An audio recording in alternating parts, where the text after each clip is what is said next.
O tema de hoje são os dois protagonistas de muitas ilegalidades no Brasil. Um é o Alexandre de Moraes e outro o Barroso. O Alexandre de Moraes, quando foi indicado pelo Michel Temer para o Supremo Tribunal Federal, foi evidentemente atrás dos deputados e indiretamente e dos senadores diretamente, pedir para ser aceito naquela sabatina. Houve votos de rejeição, mas o importante não é esse o detalhe, em que ele ali estava manso como um cordeiro sendo sabatinado pelo Supremo. O que eu quero dizer é de um fato anterior. Nós vamos mostrar um vídeo aqui que, quando ele teve a indicação para o Supremo, os alunos da Faculdade de Direito do Largo de São Francisco, da Universidade de São Paulo,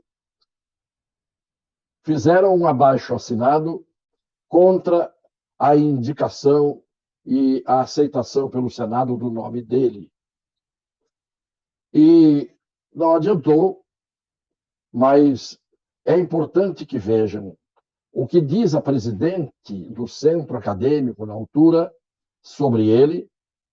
E também importante, reparem nas imagens, quais são os personagens que estão ali apresentando este abaixo-assinado, com milhares de assinaturas, contra a indicação do Alexandre de Moraes e os motivos que os estudantes da faculdade onde ele lecionava apresentaram. Na véspera da sabatina de Alexandre de Moraes, o Senado recebeu um abaixo-assinado contra a indicação dele ao Supremo Tribunal Federal. Estudantes de direito da faculdade onde ele leciona lideram o protesto. Com tremenda inquietação, a nota de repúdio foi lida pela presidente do Centro Acadêmico da Faculdade de Direito da Universidade de São Paulo. A manifestação veio acompanhada de mais de 270 mil assinaturas. Ela também tem o apoio de entidades da sociedade civil, como a Associação de Juízes para a Democracia e o grupo Tortura Nunca Mais. A nota alega que Alexandre de Moraes, indicado ao Supremo Tribunal Federal, tem uma postura partidarizada e não cumpre os requisitos para ocupar uma vaga na Suprema Corte. Com secundaristas, o Alexandre de Moraes permitiu que houvesse integração de posse sem mandado judicial. Diante da crise do sistema carcerário recentemente, a gente viu uma atitude displicente dele, incompatível com o cargo. O Centro Acadêmico já tinha se posicionado contrário a esse posicionamento dele e... sem falar no notório saber jurídico, a gente acredita que ele não possui, como a imprensa tem divulgado, os casos de plágio na tese dele. Viram nas imagens quem está ali entre os que lideravam o movimento? Não apenas os estudantes de direito da Universidade de São Paulo, mas quem estava ali no meio? O senhor Randolph Rodrigues. Perceberam? Para ver como as pessoas mudam. Nesse caso, muda o Alexandre de carneiro para lobo e muda o Randolph Rodrigues, a Gleisi Hoffmann, que estava ali presente. Todos esses que não o queriam no Supremo, agora querem dele os despachos favoráveis aos seus interesses. Vejam como, quando a gente diz as coisas aqui, a gente não diz à toa. A gente tem memória, a gente lembra dos fatos, a gente acompanha as metamorfoses ambulantes, que são essas pessoas. E o detalhe que a presidente do Centro Acadêmico coloca é refutar, contestar o notável saber jurídico, que deve ser um atributo de quem é indicado para o Supremo, em que ela diz, não apenas de decisões que ele tomou ilegais antes de ser ministro, mas em que ela afirma que houve plágio na tese plágio, que todo mundo sabe que significa copiar dos outros o que os outros escreveram, como se fosse texto de autoria de quem copiou. Está aí o senhor Alexandre de Moraes, naquela altura, com a sua cara exposta, com 270 mil assinaturas, sob a liderança não apenas dos estudantes de uma faculdade que normalmente tem apreço pelo seu professor, e aí foi exatamente o contrário, mas por uma grande parte da sociedade. 270 mil assinaturas contra a aceitação do nome dele pelo Senado. E ali estava também a entidade Magistrados pela Democracia, contra ele. Não sei onde estão esses magistrados hoje, que estão, de certa maneira, calados diante das absurdidades cometidas pelo Alexandre de Moraes. Por que eu estou tocando de novo no assunto Alexandre de Moraes aqui? Porque ele censurou, suspendeu o Telegram no Brasil. E depois, 2 dias depois, ele se acovardou diante do estrago que tinha feito, com intenções, evidentemente, nada nobres, e liberou o Telegram, que também se acovardou. Tem um detalhe importante. Quando ele despachou em 20 e tantas laudas, suspendendo o Telegram, ele disse que o Telegram, que tem milhões de usuários no Brasil, ele dizia que o Telegram abrigava criminosos da pior espécie, abrigava extremistas, abrigava pedófilos. Então, a pergunta que eu faço é: 2 dias depois de suspender o Telegram, onde estão os pedófilos? Onde estão os criminosos da pior espécie que motivaram a fundamentação dele suspender o Telegram? Então, agora pode. Os criminosos continuam lá. Vejam a leviandade de alguém que decide e 2 dias depois desdecide. Eu estou fazendo esses comentários para mostrar quem são as pessoas. Quem são aqueles que estão hoje rasgando as leis e a Constituição e decidindo em nome do tribunal, que é o topo do judiciário. Essas pessoas, hoje, decidem sozinhas. Os outros ministros devem estar todos narcotizados, todos esterilizados, todos mudos. Que vergonha, que vergonha. Mas não é apenas o senhor Alexandre de Moraes. O senhor Alexandre de Moraes, nós já vemos e vimos o que ele já fez.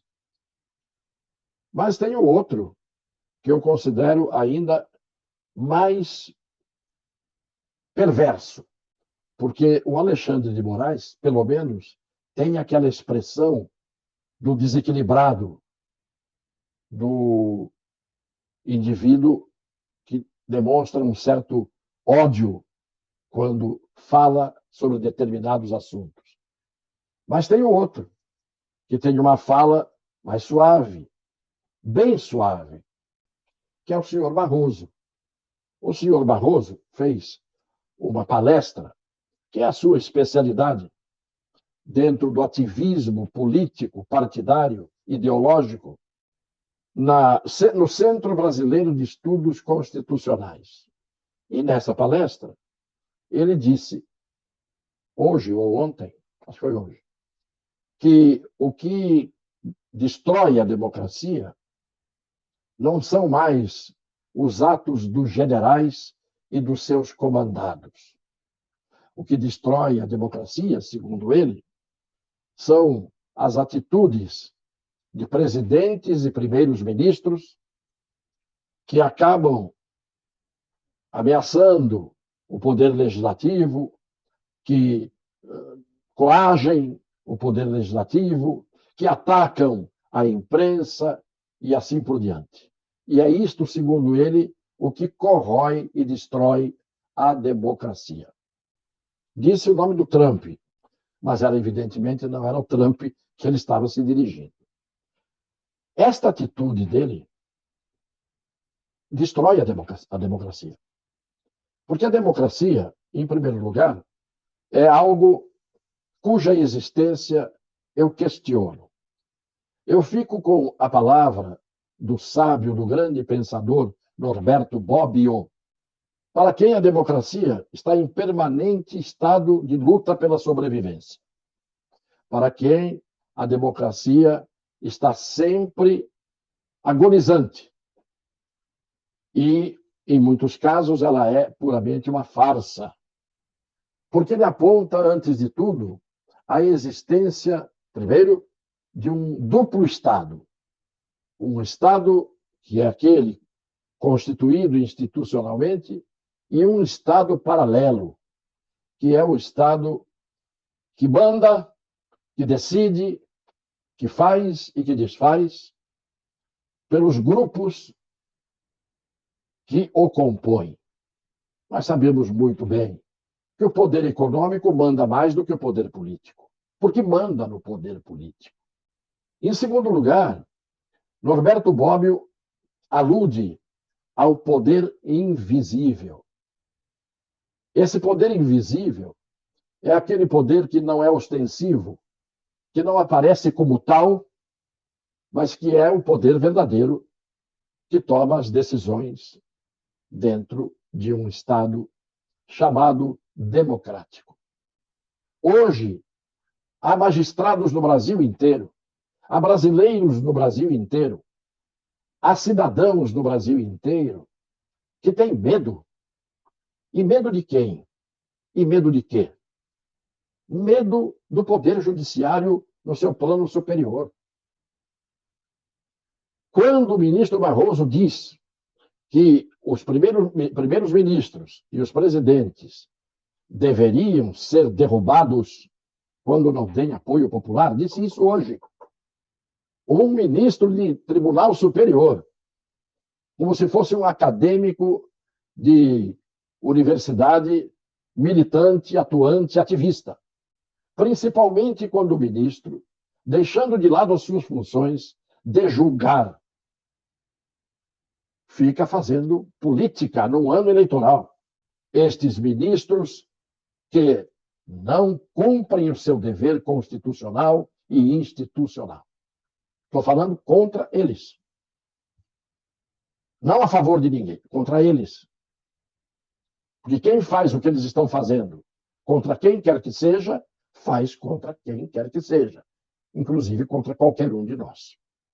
Ele que foi ao Senado Federal, reuniu-se com os senadores, inclusive com este fraco, para dizer o menos, presidente do Senado, um dos mais fracos e tíbios presidentes de Senado que o Brasil teve em sua história.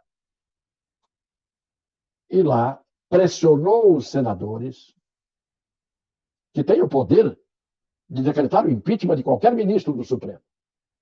Pressionou os senadores para que os senadores aceitassem o que ele está impondo junto com Alexandre de Moraes e Fachin. E o Supremo só tem esses 3 ministros, que decidem cada um de per si. E isoladamente. Os outros ministros, eu já disse, estão narcotizados, adormecidos, quietos, mudos, silenciosos. É uma vergonha que a gente viva esta situação. O Poder Judiciário não tem outra tarefa. Não tem a tarefa de sobrepor-se aos outros poderes. Não tem a tarefa de censurar os outros poderes, de calar os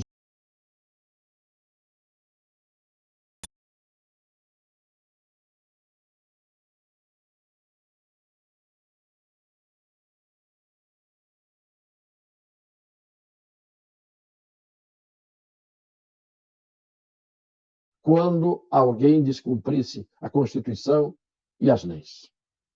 Ora, quando este poder, ao invés de fazer isto,